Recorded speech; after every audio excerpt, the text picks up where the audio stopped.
Hi friends, topic ఏంటంటే ఈరోజు స్లాబ్లో పైపులు వేయడం అయితే అయిపోయింది. పైపులు వేసిన తర్వాత మామూలు సర్క్యూట్ కోసం అయితే పైప్ వేస్తాం బెడ్రూమ్ నుండి. ఆ బెడ్రూమ్ పైప్ ఎట్లా వేసాం అనేది ఒకసారి ఈ వీడియోలో చూపిస్తాను మీకు. చూడండి, స్లాబ్ పైపింగ్ అయితే మొత్తం అయిపోయింది. నిన్న వేసాం, ఈరోజు స్లాబ్ వేసుకుంటున్నారు. కాకపోతే మనం ఏంటంటే టాపిక్ ఈరోజు మామూలుగా బెడ్రూమ్ ఉంటుంది కదా, బెడ్రూమ్ నుండి డైరెక్ట్ మనం డీబీ దగ్గరికి అనేది పైప్ అనేది రన్ చేసుకుంటే మనకు వైరింగ్ అనేది చాలా ఈజీగా అవుతుందని చెప్తున్నాను. ఇది ఉందిగా ఫ్యాన్ బాక్స్ సైడ్కి హోల్ అయితే వస్తుంది.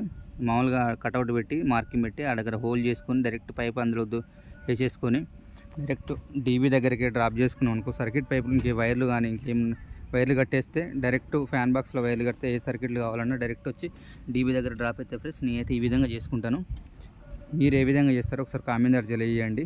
మధ్యలో డీ బాక్స్ కూడా చేసుకోవచ్చు, కాకపోతే మళ్ళీ డీ బాక్స్లో వైర్లు కట్టుకోవాలి, మళ్ళీ ఫ్యాన్ బాక్స్లోకి తీసుకోవాలి, కొంచెం ఇబ్బంది అయితే అవుతుంది అని చెప్పి నేనైతే డైరెక్ట్ ఫ్యాన్ బాక్స్కే హోల్ పెట్టుకొని చూడండి, ఫ్యాన్ బాక్స్కే హోల్ పెట్టుకొని వర్క్ అయితే చేస్తాను ఫ్రెండ్స్. మీరు ఏ విధంగా